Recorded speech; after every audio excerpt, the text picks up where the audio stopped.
Бажаю перемоги, українські народи. I wish you victory, Ukrainian people. I will start with the words of support that I hear from our partners, from our friends. Very important words of support backed up by specific steps. Every day and every night I talk to state leaders, to leaders of the business community. Every day during the war there is almost no such an hour when Ukraine does not hear what aid it will receive. I talked to President Biden about it again last night. I am grateful to him for his determination, for preparing more new solution for Ukrainians and Europeans, more new sanction against the aggression. And before that, he spoke with American congressmen. More than 200 representatives of both parties of Congress were sincere. They are most interested in really helping us. Specifically, talks that increase our confidence. The one who has the word behind his back will never fall into darkness. The world has the power to close our sky to Russian missiles, to Russian fighting jets. If anyone still doubts, Ukraine needs planes. In fact, it's simple.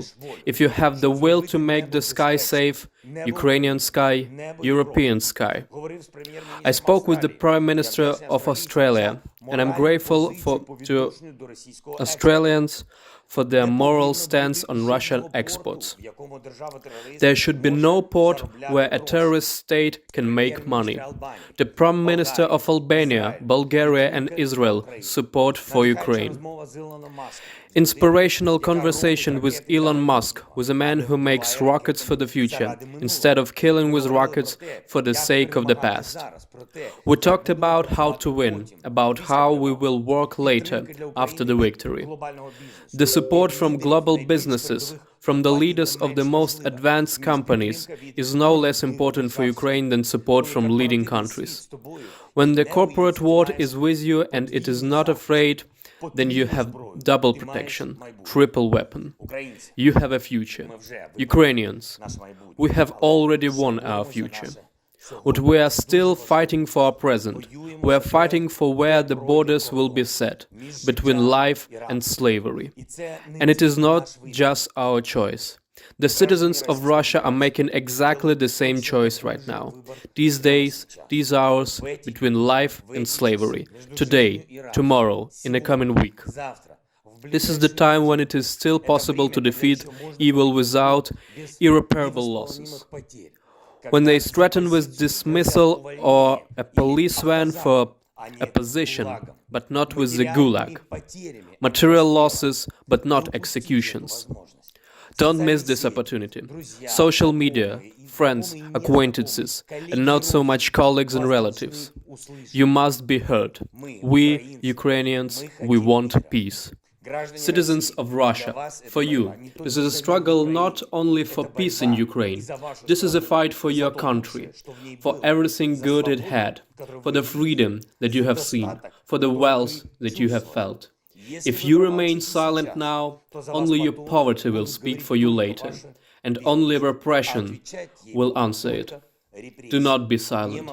The Russian military, captured by our defenders, spoke. Hundreds of prisoners. Among them are pilots of the planes that bombed our cities. Our peaceful people. We heard their testimonies. We saw the documents, maps, plans. Not from yesterday. This is not improvisation. They have prepared this invasion in this particular way, cruel, cynical, knowing that they violated the rules of war. Therefore, Kharkiv, therefore Chernihiv, Sumy, Mariupol, and many other Ukrainians' hero cities have seen pure evil, atrocities.